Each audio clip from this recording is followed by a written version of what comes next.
इधर क्या लिखूं? अब इसका जन्म होता है, पता नहीं हमको। शाश्वत है, उसको देखेंगे। पर ये समझ में आ गया कि शरीर के बारे में तो पक्का ही मरता है, लेकिन हाँ क्या पता होता हो, देखते हैं, है ना। हाँ, शरीर को पहचानने वाला कौन है? तो शरीर को पहचान सकते हैं, शरीर को पहचानने वाला मैं ही हूं। मैं स्वयं को भी पहचान सकता हूं, इसमें शंका है। मैं शरीर को पहचान सकता हूं, इसमें शंका नहीं है, जबकि शरीर को पहचानने वाला मैं हूं। जैसे कहावत है, रोज रोज मरने से एक दिन मरना अच्छा है। जब मन मारकर तो समाधान के साथ ना होना, रोज अधिमूल्यन अवमूल्यन होना, ये रोज रोज मरना है। विश्वास की कमी ही रोज मरना है। हाँ जी, और कुछ? हाँ, इच्छा भी इधर की वस्तु है। तो आशा, विचार, इच्छा, समझ, अनुभव, समाधान ना होने से ईर्ष्या, द्वेष, झगड़ा, झंझट, जो भी सारा हम नेगेटिव, सब इधर ही है। शरीर में कुछ नहीं है। और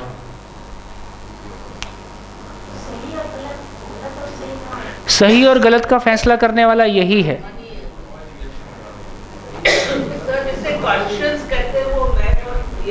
यही है, इधर ही है। और सब इधर ही है, सब इधर ही है। कॉन्फिडेंस भी इधर ही है। शरीर शुद्ध रूप से कोशिकाओं से बनी हुई रचना है। ठीक हो गया? जो भी कुछ करता है, करता कौन है? शरीर। मैं ही करता हूँ, मैं ही भोगता हूँ, मैं ही देखता हूँ। शरीर अपने में कुछ नहीं करता है। शरीर कुछ चाहता नहीं है, शरीर कुछ करता नहीं है। करने वाला, निर्णय वाला शरीर में क्या है? खाना डाल दो, वो पचने का प्रोसेस बायोलॉजिकल है। अब आप खाना खाए बिना कुछ करोगे नहीं, ऐसा लग रहा है। हाँ, उठा दिया इन्होंने। मैं सोच रहा था कोई तो उठाएगा। तो एक इन्होंने बीच में उठा दिया है कि ये फिर ये ब्रेन किधर है? ब्रेन किधर है? शरीर में है। उसको देखेंगे। एक शिक्षक होने के नाते शिक्षा का सही मायने में अर्थ जो मेरे लिए भी और मैं दूसरों के लिए भी, इसमें समाधान है। और ये समाधान मैं लेकर के जा रहा हूँ यहाँ से। तो शिक्षा के बारे कोई क्लैरिटी बनी, और वो जो क्लैरिटी बनी वो हमको स्वीकार हो रही है ना। और सबके लिए ऐसा ही है, ऐसा कुछ आपको फील हुआ है? और कुछ? हाँ, अभी तक कोई शिक्षा के लिए जो भ्रम बने हुए थे वो क्लियर हुए हैं। तो एक रास्ता दिखाई देता है। और कुछ जो भ्रम हमारी मान्यताओं में था, जिससे संबंध थोड़े से नचते हैं, वो उनकी भी क्लैरिटी मिल रही है कि कैसे उनको बेटर हैंडल हम कर सकते हैं। हाँ, तृप्ति के लिए, सुख के लिए कैसे हम उसको एक इक्वानिमिटी पे एक डीलिंग हो सकती है। हाँ, और कुछ? हाँ जी, पीछे। मेरा एक टेक अवे जो आज सुबह ही मुझे मिला है, थोड़ा माइक दूर कर लीजिए। हाँ, वो ये है कि जैसा आपने बताया कि मेरा ये मानना था कि साधन कम हैं और हम लोग सबको मारामारी करनी चाहिए उनको अधिक से अधिक पाने के लिए। लेकिन जो जैसा आपने एक्सप्लेन किया उससे लगता है कि साधन पर्याप्त हैं। तो शायद इसमें कुछ ज़िंदगी की जो भागम भाग है वो कुछ उसमें ठहराव आए, मुझे ऐसा महसूस हो रहा है। धन्यवाद। एक मुझे ऐसा लगता था कि मैं अपने बच्चों को सारी तरह के सुख दे रहा हूँ और फिर भी ये लोग इतना अच्छा नहीं कर रहे या सुन नहीं रहे, क्या नहीं है। अब मुझे क्लियर हुआ कि मैं असल में उन्हें सुविधाएं दे रहा था, सोच रहा था कि सुख दे रहा हूँ, जो एक बहुत बड़ी बात है मेरे मन को बदलने के लिए। हाँ जी, तो इतनी सारी चर्चा का क्या निष्कर्ष निकला? तो अब मैं कहूँ कि आप स्त्री नहीं हैं,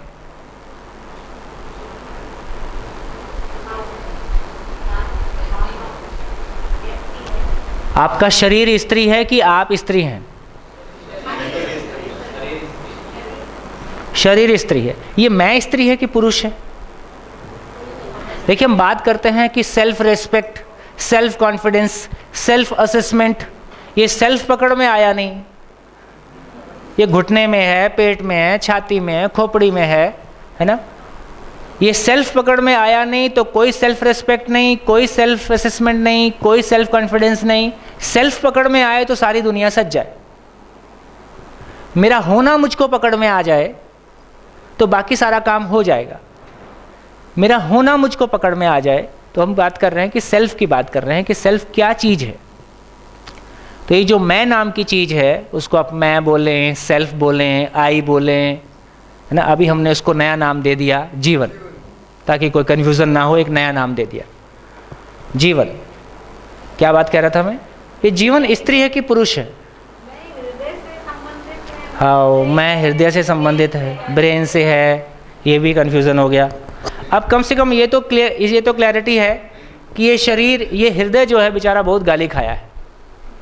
हृदय का शुद्ध काम इतना है कि वो ब्लड को पंप करता है। अब दिल तो पागल है और, है ना, आवारा है, दीवाना है ना?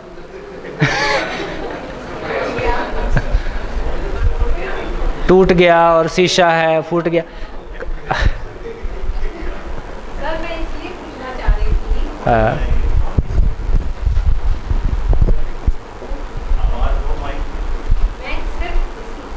इसलिए पूछना चाह रही थी क्योंकि कई बार ये होता है कि हम कहते हैं ये चीज़ हम मन से सोच रहे हैं और मतलब दिल ये नहीं मानता, लेकिन ब्रेन ये कह रहा है। वो जो दुविधा है उस चीज़ को जानना चाह रहे हैं। उसके लिए बोर्ड, ये वाला बोर्ड साफ किया है उसके लिए, इस बोर्ड पे उसकी बात करेंगे। लेकिन एक बात बहुत क्लियर है, ये दिल और ब्रेन शरीर का हिस्सा है कि नहीं है? ये कोशिकाओं से बना हुआ है कि कुछ और है? तो इसमें कोई शंका नहीं है कि ये दिल और ब्रेन कोशिकाओं से बनी हुई चीज़ है। ट्रक ऊपर से गुजर जाए तो ये पिचक जाता है, आग लग जाए तो ये जल जाता है। ठीक हो गया?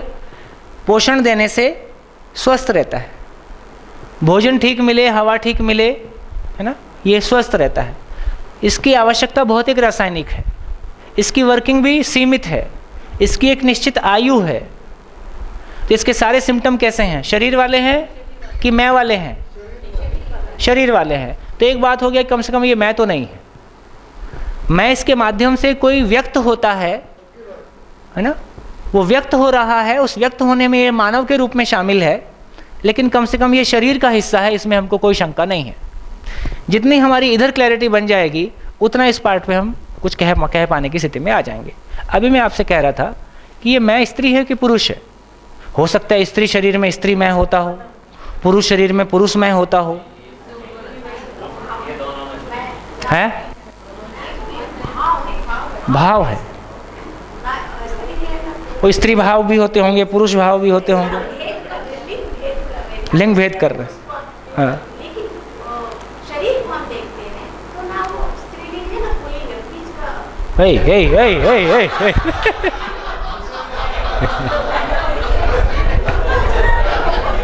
इनका आपका चिप चेंज करना पड़ेगा। इंटेल इनसाइड, आपका प्रोसेसर गड़बड़ है।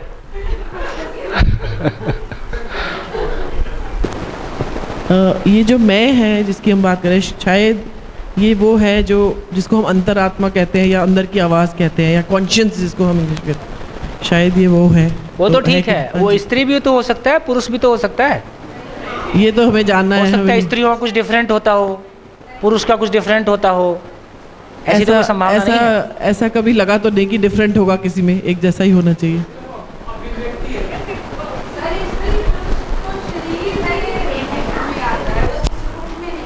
सर वो नेचर का एक्सप्रेशन है, नेचर से अलाइनमेंट हमें जोड़ने की कोशिश करता है। कैसे मान लूँ आपकी बात? गुड। तो देखिए, एक बात ये समझ में आती है कि ये मैं की आवश्यकता, जीवन की आवश्यकता, बच्चा बूढ़ा जवान, स्त्री पुरुष, गोरा काला, अमीर गरीब, शिक्षित अशिक्षित, सब में एक समान है। मैं की सारी आवश्यकताएं धरती के सभी लोगों में एक समान है।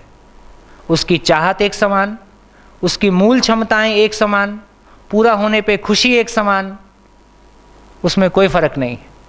इससे एक बात हमको लॉजिकल स्वीकृति मिलती है, और उससे आगे जितना भी हमारा भास बन जाए ध्यान देने से, स्वनिरीक्षण करने से, कि ये जीवन की सारी आवश्यकता धरती के सभी मानव बोलने से सब कवर हो गया, सभी में एक समान है।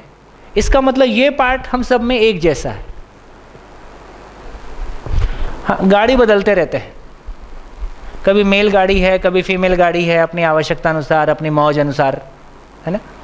तो हम गाड़ी बदल सकते हैं, गाड़ी के रंग अलग हो सकते हैं, गाड़ी की हाइट हेल्थ अलग हो सकती है ना। देश काल परिस्थिति के अनुसार उसके रंग रूप नस्ल अलग अलग होती हैं, है ना। अफ्रीका का आदमी मिलता है, हमको अलग तरह से पहचानते हैं, है ना। तमाम तरह की भौगोलिक स्थिति के अनुसार, है ना, और माता पिता के अनुसार शरीर का हम देख के पहचाने लगते हैं कि फलाने का बच्चा है। तो तमाम चीज़ों को देखेंगे। देखो, ये भी एक बात है, उन्हें कैसे चीज़ें रिलेट हो सकती हैं। हम किसी को देख के पहचान लेते हैं कि ये फलाने का बच्चा है, और वो आसपास अपने एरिया अड़ोस पड़ोस का ठीक भी निकल जाता है। फिर हम ये भी देख के पहचान लेते हैं कि ये अफ्रीकन है, नागल, नॉर्थ ईस्ट, साउथ इंडियन है। मैं कहने की कोशिश कर रहा था, एक माँ और भी है।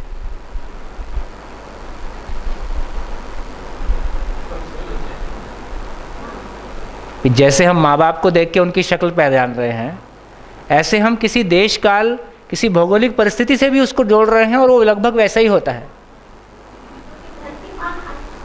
मेरा कहने का अर्थ है कि ये इवोल्यूशन जो है, ये यदि धरती पे पेड़ पौधे पशु पक्षी पैदा हुए हैं, उसी क्रम में मानव भी धरती पे इवॉल्व हुआ है, तो हमारा शरीर धरती से जुड़ता है। ऐसी भी एक बहुत मान्यता है, और वो प्रैक्टिकली सही भी बैठती है। जो लोग कभी किसी, जैसे यहाँ बहुत सारे गुजराती लोग हैं, वो बीमार होते हैं तो उनमें एक परंपरा है कि अपने देश चले जाते हैं, वहाँ का खान पीन, वहाँ की आबो हवा में रहते हैं, उसको जल्दी स्वस्थ हो जाते हैं। क्योंकि जो आदमी जिस एरिया से बिलोंग करता है, उसके शरीर में हो सकता है जो भी बायोलॉजिकल प्रोसेस है वो उसको सपोर्ट करता है, वहाँ का पानी, वहाँ का खान पान, रहन सहन वगैरह वगैरह। तो शरीर एक बिल्कुल डिफरेंट फिनोमिना है। अब आपको क्या लगता है? दूसरा एक और बात करें कि शरीर में भार होता है। ये जो मैं नाम की चीज है, ये जो भाव नाम की चीज है, इसमें कुछ भार होता है। तो ये हमको फीलिंग में आता है, स्वीकृति में आता है कि ये कोई भारहीन वस्तु है। 7 दिन के लिए शिविर में आए, समझ बढ़ गई और सबका 1.5 किलो वजन बढ़ गया, क्योंकि समझ बढ़ने से वजन बढ़ जाता है।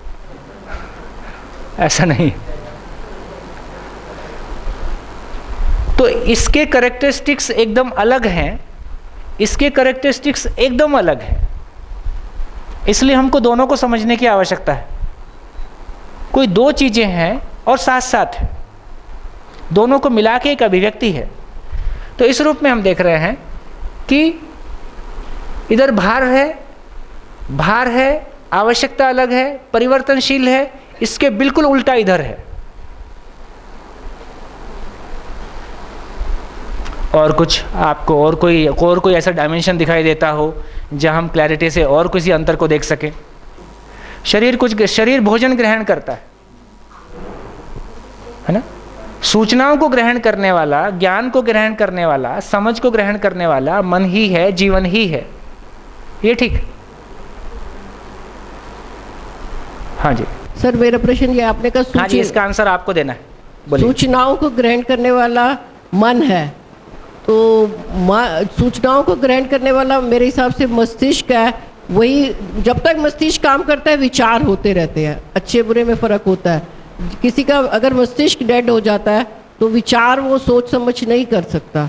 तो ये जीवन और मस्तिष्क शरीर है जबकि मन भाव है। तो आई वांट द डिफरेंस। जी थैंक हाँ जी, बताइए, कोई कुछ कहना चाहेगा इस पे? मस्तिष्क, इन्होंने खुद का मस्तिष्क डेड हो जाता है, मस्तिष्क उस डेड शरीर में भी है, वही मस्तिष्क है। अब चिंतन नहीं चल रहा है, अब वो कुछ कार्य नहीं कर रहा है, मन निकल गया, मन निकल गया, जीवन निकल गया। जीवन निकलते ही उसके अंदर उस मस्तिष्क ने कार्य करना बंद कर देना है, हर चीज ने कार्य करना बंद कर देना।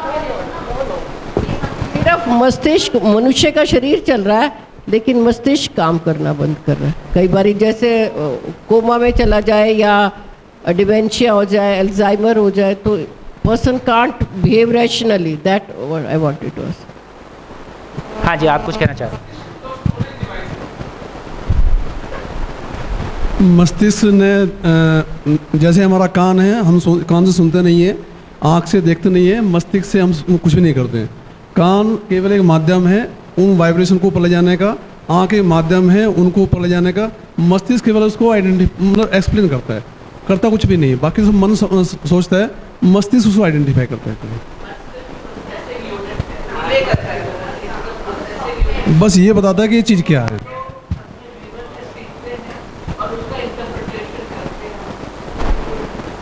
जो है मस्तिष्क को बताता है कि ये चीज़ ये है। हाँ जी, और कुछ? मस्तिष्क शरीर का एक भाग अवश्य है, लेकिन जैसे हम मानते हैं और ये साइंटिफिकली प्रूव भी हो चुका है कि जो हम बोलते हैं, चाहे वो ओम का शब्द है या कुछ है, वो तरंगें शाश्वत हैं, निरंतर है, रहती हैं, चाहे हमारा शरीर, हमारा मस्तिष्क रहे या ना रहे। उसी को हम इसके साथ कंपेयर कर सकते हैं कि जो मैं है या जीवन है, जीवन मन है या हृदय है, नाम में कुछ नहीं रखा, लेकिन वो जो सोच है, जो भाव है, वो निरंतर है, हमेशा के लिए है, अनश्वर है, शाश्वत है। तो यहाँ कुछ डिफरेंस आ जाता है कि मस्तिष्क शरीर का पार्ट ज़रूर है, लेकिन भाव एक निरंतरता का बोध कराते हैं। तो एक एक करके चलते हैं, पहले देख लेते हैं। एक तो ये, जैसे आपने कुछ चीज़ें उठाई, जैसे कौन देखता है, मैं देखता हूँ या आंखें देखती हैं?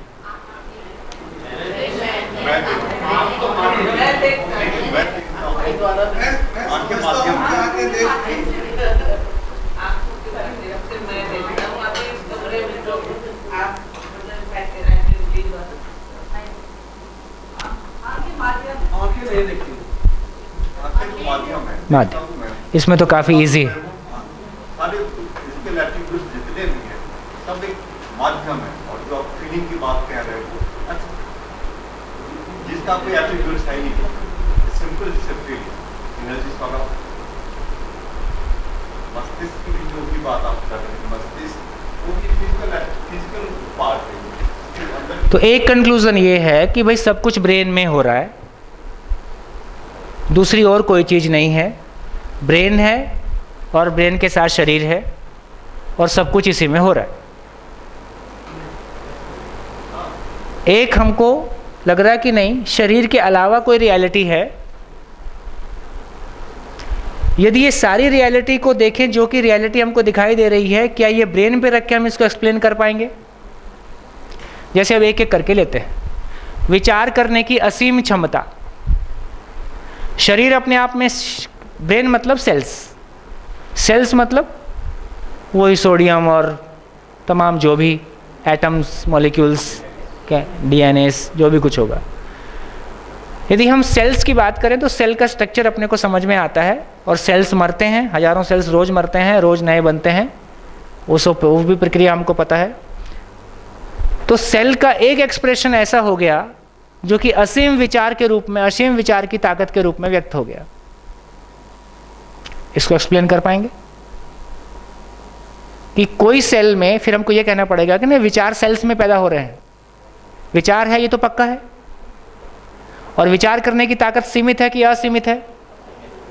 भौतिक रासायनिक वस्तुएं सीमित हैं कि असीमित हैं? सीमित का असीमित एक्सप्रेशन है। क्या ये संभव है? ब्रेन सेल्स कुल मिला के खाना पीना जो भी हम करते हैं उससे वो बनते हैं और मरते हैं।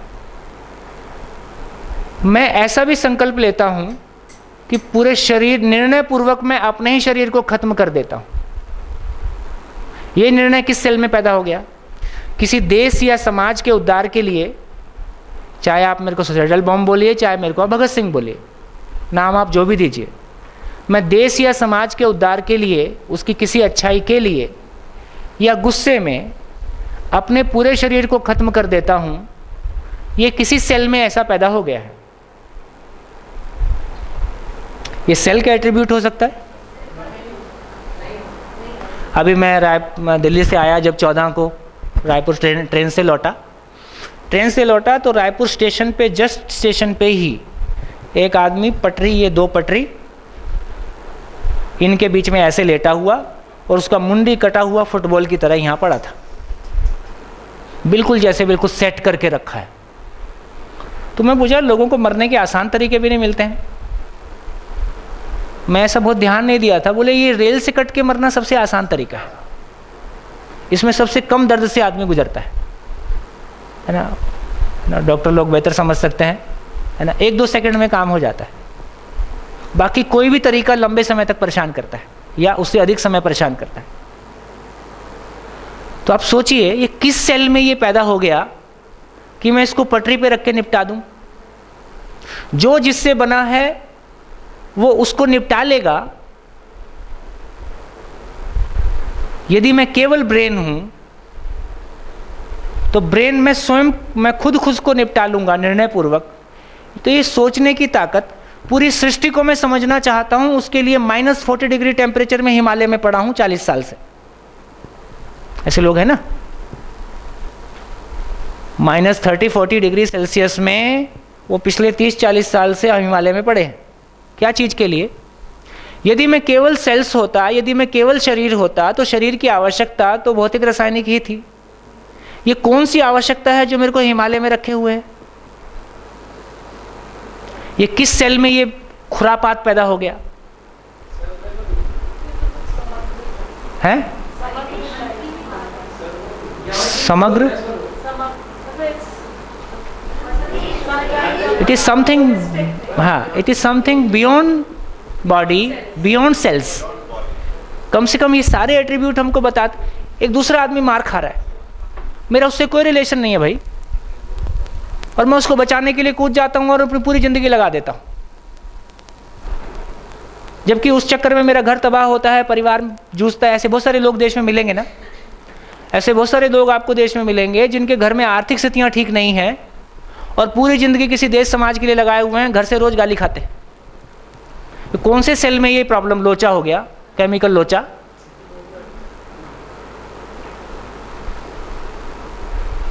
सिंपल तर्क है ना, अभी तर्क ही हैं, लेकिन हम कम से कम सोचने की कोशिश कर रहे हैं कि आखिर कहाँ से ये सब पैदा हो रहा है। और जा कहाँ है?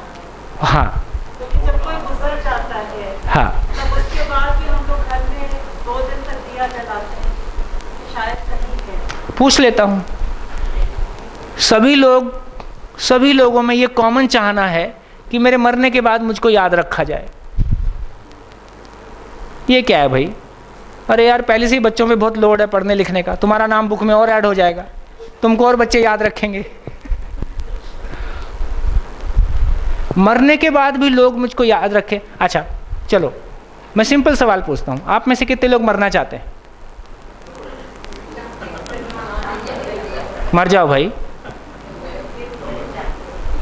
हैं? नहीं, मर जाओ आप।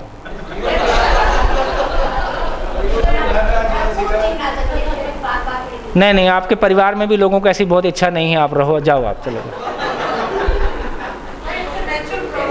है वो नेचुरल? क्या आप हो? आपके अंदर कोई भूत नहीं बैठा है। हम ना चाहें, वो कोई और नहीं है, आप ही हो। हाँ, कुछ नेचुरल नहीं है। चुन्नी ले, पंखे से लटको। हाँ, ये आप लटकना नहीं चाहते हो इसलिए नहीं लटक रहे हो। इसमें नेचुरल कुछ नहीं है। हाँ वो नहीं नहीं नहीं, आप सुसाइड नहीं, आप ये जानने के लिए कि ये शरीर क्या है ना, और इसके अलावा भी कुछ और होता है क्या, आप प्रयोग पूर्वक भी लटक सकते हैं। सर इसी अवस्था को तो अनावश्यक जानना मत चाह रहे हैं लीजिए, सर, ऐसा नहीं बोल रहा हूँ। इसी अवस्था को तो हम जानना चाह रहे हैं। हाँ वही तो कहना चाह रहा हूँ। देखो मैं मजाक कर रहा हूँ ना, परेशान मत हो। हमने लाश को कितनी बार जलते हुए देखा है? बहुत बार जलते हुए देखा है। और लाश को जलते हुए देख के लगता है कि नहीं सब मरेंगे और एक दिन मुझको भी यहाँ आना है ना, लेकिन फिर भी मैं मरना चाहता हूँ क्या? भूकंप आएगा और मैं पतली गली से निकल जाऊंगा। शरीर को मरते हुए देखने के बावजूद भी मुझको अपने मरने के प्रति स्वीकृति नहीं है, तो मैं मौत को नकार भी नहीं पाता हूं क्योंकि शरीर को मरते हुए देखा है। मैं मरना भी नहीं चाहता हूं क्योंकि कुछ तो अटका हुआ है?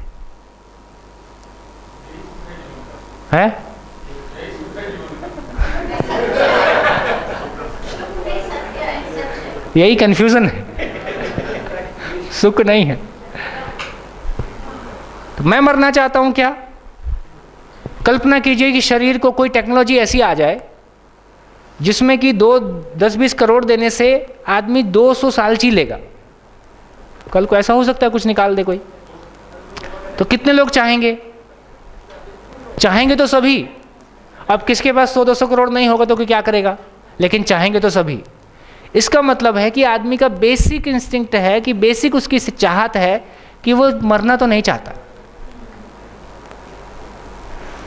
क्यों है ऐसी चाहत?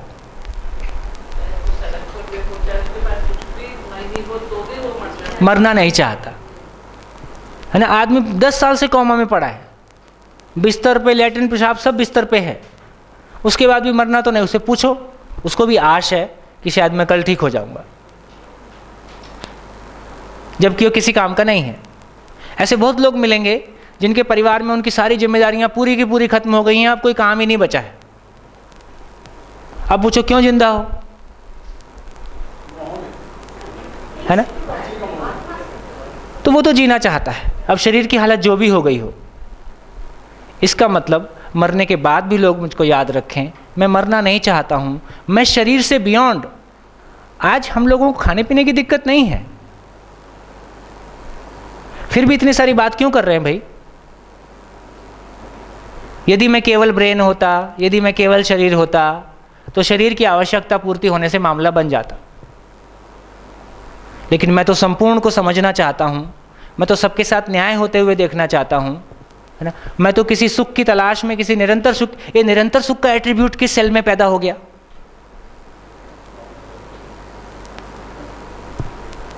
सभी में है कि कुछ ही लोगों में है? सभी में है, सभी में है। इसका मतलब है ये केवल सेल्स का मामला नहीं है, केवल ब्रेन का मामला नहीं है, ब्रेन से कुछ आगे का मामला है।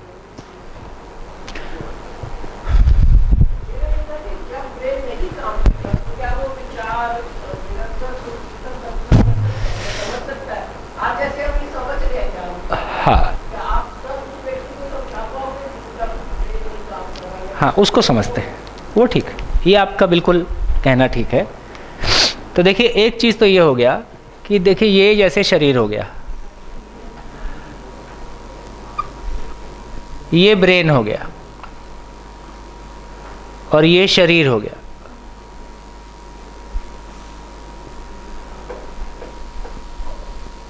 और ये जीवन हो गया। तो कहा यह जा रहा है कि जितना भी निरंतर सुख की चाहत, जितनी भी चाहत है, जितना भी क्या करूं, जितना भी आशा है, विचार है, इच्छा है, समझना है, ये सारा इस फैकल्टी में हो रहा है। लेकिन जब इसको शरीर से मैं प्रोसेस करता हूं, है ना, जैसे मैं आपके सामने बहुत कुछ बोल रहा हूं, आप भी बहुत कुछ बोलते हैं, ये जो मैं सोचता हूं ये कहां से आया? हाँ, ऐसा एक तरीका ये है कि हम ये मान लें ब्रेन सेल्स में रिएक्शन हो रहा है, कोई बात नहीं, वो तो ये भी एक तरीके, ये भी हमको फैक्ट जैसा लगता है। लेकिन एक मैं दूसरी बात कहना चाहता हूँ। मैं एक शिविर मसूरी में कर रहा था, 5-6 डॉक्टर शिविर में आए, संयोग से वो दूसरे दिन आए, तब तक कुछ फाउंडेशन निकल चुका था। अगले दिन ये जीवन शरीर की बात शुरू हो गई। अब उनकी तो पूरी कंडीशनिंग है कि ब्रेन में ही सब कुछ होता है। चलो भाई, अपने को भी ऐसा मानने में क्या दिक्कत है कि ब्रेन में ही सब कुछ होता है। ब्रेन में सब कुछ मान के स्वयं के प्रति विश्वास, संबंध में तृप्ति, परिवार में समृद्धि, भय मुक्त समाज, प्रकृति में संतुलन सुनिश्चित हो जाए तो अपने को भी क्या दिक्कत? कैसा रहेगा? कैसा रहेगा? इससे ज़्यादा और क्या चाहिए अपने को? इससे ज़्यादा की आवश्यकता नहीं है, इससे कम में चलेगा नहीं। तो एक आधे दिन तो बात चली, मैंने जो कुछ कहना था, जैसे आपके सामने कह रहा हूँ वैसे आप उनके सामने भी कहा। उनके पति कुछ कुछ बोलते रहे। थोड़ी देर बाद उनकी पत्नी बोली, आप अपनी बात बोलो जी, इनको कुछ समझ में आया नहीं है।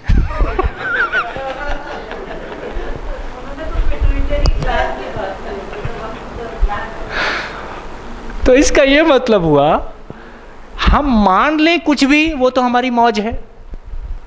अल्टीमेटली मैं तो जीना चाहता हूं, मेरा जीना संभव हो जाए। तो यदि मैं ब्रेन मान रहा हूं तो भैया ब्रेन मान के जी लो यार, है ना, तुम खुश रहो। ये यदि सब कुछ हो जाता हो तो अपने को क्या दिक्कत? और यदि इसको अभी हाइपोथेसिस ही माना जाए, रियलिटी ना माना जाए, हाइपोथेसिस ही माना जाए, और इसको एक्सप्लोर करते करते यदि हमारा जीना संभव हो जाए तो क्या दिक्कत? ठीक हो गया? तो मेरे को लगता है कि हम अपने खुलेपन के साथ चलें।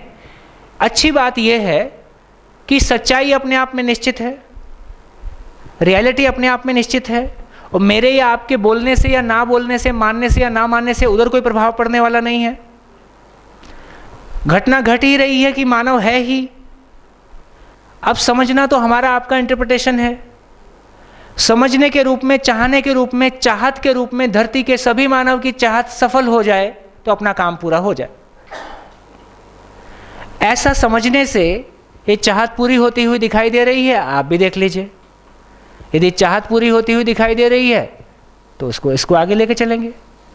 तो एक मेरा अनुरोध ये है कि कम से कम आप जो भी कहें उसको खुले मन से कहें, लेकिन जो भी आ रहा है उसको कंडीशनिंग के साथ सुनने की बजाय एक खुले मन से सुने, क्योंकि जो भी आज तक पढ़ा था वो भी किसी किताब में लिखा था, किसी आदमी ने लिखा होगा। वो जो लिखने वाला आदमी था, जितनी बातें अभी तक लिखी गई हैं, 4 दिन में कितना कुछ गिर गया। एडम स्मिथ गिर गया, रॉबिन्सन गिर गया, डार्विन का आधा हो गया, तमाम चीज़ें जितनी सारी हम पढ़ रहे हैं, एजुकेशन थ्योरीज जितनी सारी हम पढ़ रहे हैं, शासन से लेके जितनी तमाम व्यवस्थाओं की हम बात कर रहे हैं, संविधान से लेके जितने ढांचे हमने बनाए हैं, उसके अधूरेपन को हमने देखा है। तो मैं फिर से ये कहता हूँ कि हमने आदमी को शरीर मान के बात की है और तमाम थ्योरीज उसके हिसाब से गढ़ दी हैं। आदमी यदि केवल शरीर होता तो खा पी के मस्त रहता, बच्चे पैदा करता, उनकी कोई आवश्यकताओं को पूरा कर लेता। ये जो मानव में पावर ऑफ इमेजिनेशन है, जो समझने की असीम ताकत है, मैं फिर से कहूँगा, ब्रेन अपने आप में सीमित वस्तु है, समझने की असीम ताकत है ना। फिर से इस बात को आप देख लीजिए, भोजन करने से शरीर को ताकत मिलती है या सोचने की ताकत मिलती है ना? आप ये भोजन करने से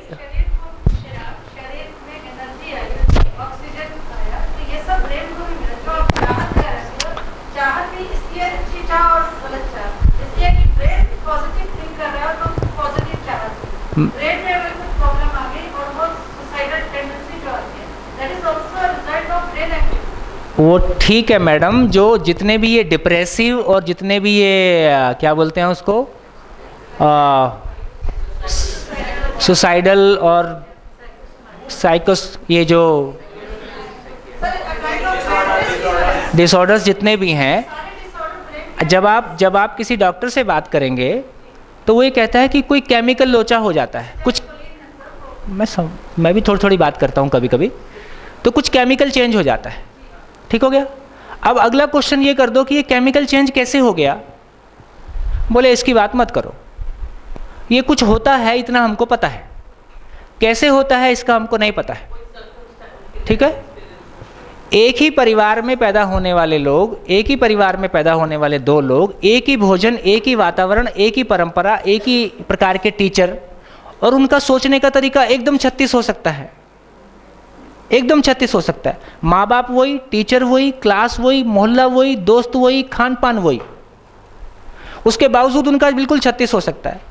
तो ब्रेन के आधार पे हम सारी चीज़ों को परिभाषित नहीं कर पा रहे हैं, केवल ब्रेन के आधार पे हम परिभाषित नहीं कर पा रहे। ये बात ठीक है कि जितने भी इस तरह के डिसऑर्डर्स हो रहे हैं उसमें ये हमको बिल्कुल लैब में पकड़ में आ रहा है कि कोई केमिकल लोचा हो रहा है, लेकिन ये जो केमिकल डिसऑर्डर हुआ वो किस वजह से हो गया।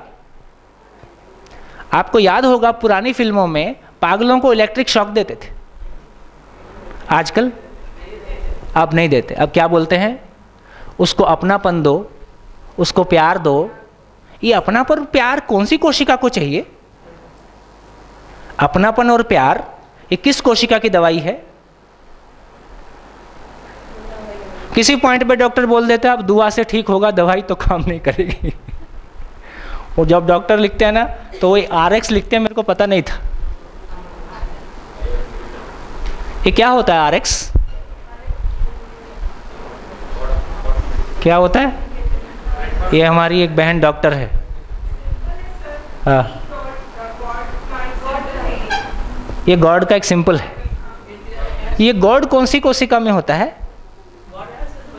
हाँ, वो कहता है कि भैया मेरा ज्ञान बहुत सीमित है, बाकी तू देख लेना, मेरे को जो करना था मैंने कर दिया।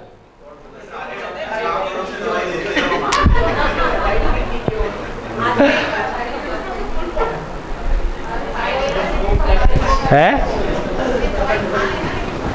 हाँ ये अच्छा, उसमें भी मेडिकेशन में भी वो कहता है कि यदि तुमको दवाई के प्रति जितना भरोसा अधिक होगा उतना दवाई काम करेगी। ये भरोसा कौन सी कोशिका को चाहिए? ये पॉजिटिविटी कौन सी कोशिका की दवाई है?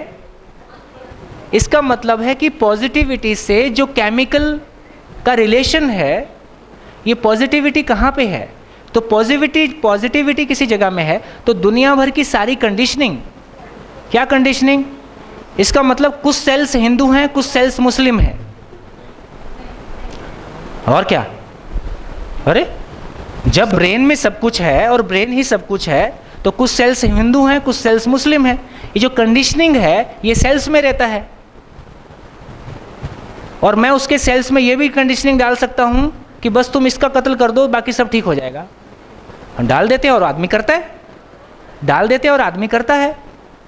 तो जब ऐसे विस्तार से हम देखने, सोचने, समझने जाते हैं, बुक में लिखा है और हमने आज तक मान के जी रहे हैं कि ब्रेन शरीर को चलाता है, आज तक चले ही आ रहे हैं उसके सहारे, लेकिन ऐसा चलने से मेरा घर तो नहीं चल रहा है।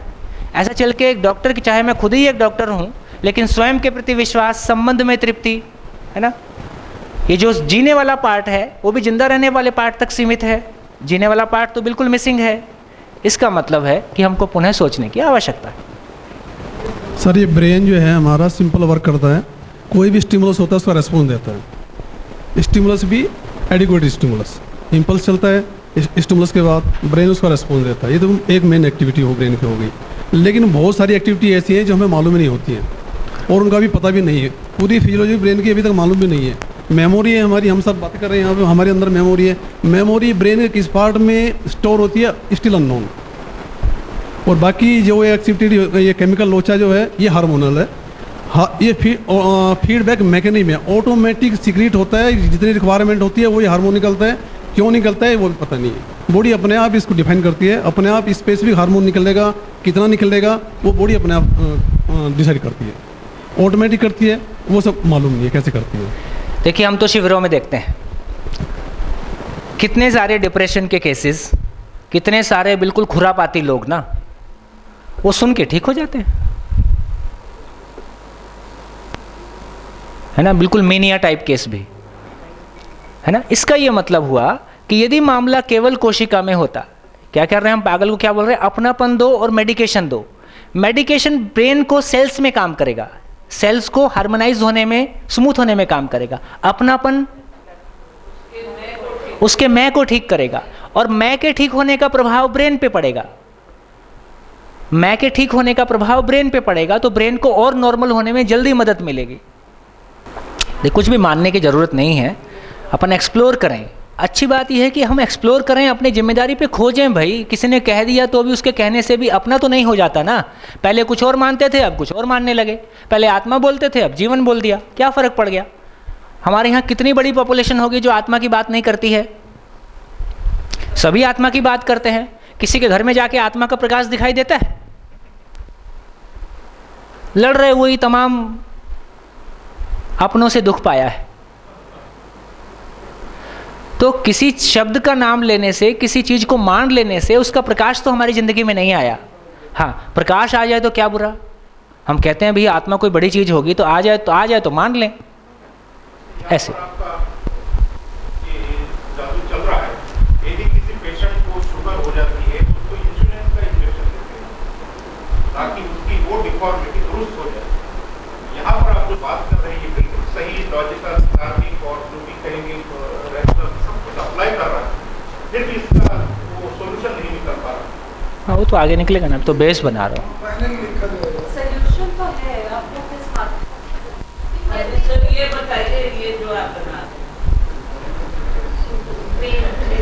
देखिए, इसको भी देख लेते हैं एक एग्जाम्पल से। नहीं, अभी तो समझिए कि कुछ चर्चा हुई है, एक बात पे हमने शुरू किया है, कंक्लूजन देना भी ऐसी भी क्या जल्दी है ना? कम से कम चर्चा हो, हम सोचें, स्वनिरीक्षण करें, आगे बढ़ें। है क्या चीज़? दिमाग तो मिलाना भी नहीं है। तो कहा तो यही जा रहा है कि हाँ, वो उससे कोई भिन्न आगे की चीज़ है जिसको हम इस लेवल पे देखने की कोशिश कर रहे हैं। मैं छोटे एग्जांपल दो लेता हूँ।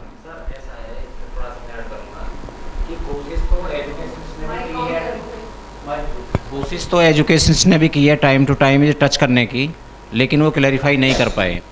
जैसे ब्लूम ने एक टैक्सोनॉमी दी, उन्होंने बात की कि भी ऑब्जेक्टिव 3 होते हैं। एक कॉग्निटिव ऑब्जेक्टिव की उन्होंने बात की, एक उन्होंने साइकोमोटर की बात की, और एक उन्होंने अफेक्टिव डोमेन की बात की, कॉग्निटिव भी हम जिसको बोलते हैं। तो वो दोनों पक्षों को तो उन्होंने ठीक से डिफाइन किया कि ज्ञानात्मक पक्ष ये है, क्रियात्मक पक्ष ये है। जैसे ही भाव की बात आई, अब उन्होंने उसको छुआ तो कि भाई पहले रिसीविंग होती है, फिर रेस्पॉन्डिंग होती है, फिर वैल्यूइंग होती है, फिर उसका ऑर्गेनाइजेशन होता है। पर उसमें उन्होंने आगे ज़्यादा नहीं छेड़ा।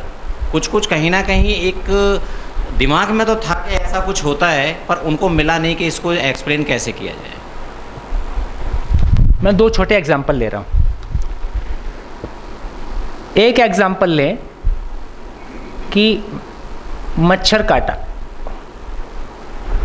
एक दूसरा एग्जाम्पल किसी ने गाली दिया, कुछ अपशब्द कहा। एक अपमान वाला एग्जाम्पल, एक शरीर वाला एग्जाम्पल। मच्छर काटने का पता कैसे चलता है? कभी कभी आप बिना काटे पहचान लेते हैं, बिना देखे पहचान लेते हैं कि मच्छर है। स्पर्श से ब्रेन को कोई सिग्नल गया, ब्रेन से ये सिग्नल, अब एक है कि ये ब्रेन से ही सब कुछ हो गया। अब 2 यहाँ पे बात आ सकती है कि ब्रेन से ही सब कुछ निपट गया, भाई बाकी कुछ नहीं है। एक दूसरी स्थिति, नहीं भाई बाकी कुछ और भी है। नहीं, मतलब मैं वो सब हो ही गया, उसके बाद की बात कर रहा हूँ। कोई मैं नाम की चीज़ है कि नहीं है ना? तो मैं कह रहा हूँ कि ये पहली बार में जिसको मच्छर काटा वो एक जैनी आदमी था। जैन, वो क्या करेगा? उड़ा देगा, वो उड़ा देगा। दूसरी बार में जिसको काटा वो सरदार था, वो क्या करेगा? वो भी उड़ा देगा हमेशा के लिए।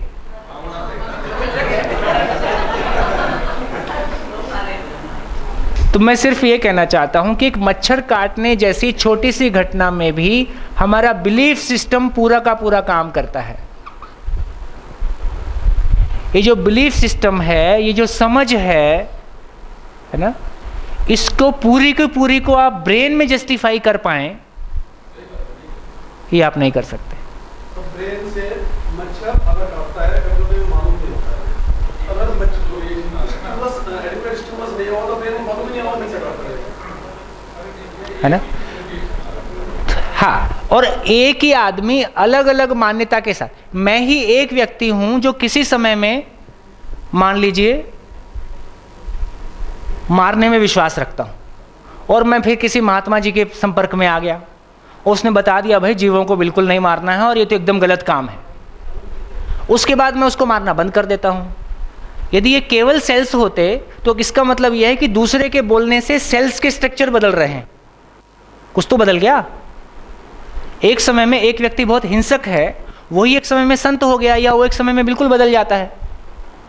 यदि मानव केवल ब्रेन से संचालित कोई वस्तु है तो इतने बड़े चेंज, एक आदमी की ज़िंदगी में इतने बड़े चेंज होते हैं एक ही शरीर यात्रा में कि उनके आसपास के लोग भी उनको जल्दी से स्वीकार नहीं पाते हैं कि इतना बड़ा चेंज कैसे आ सकता है।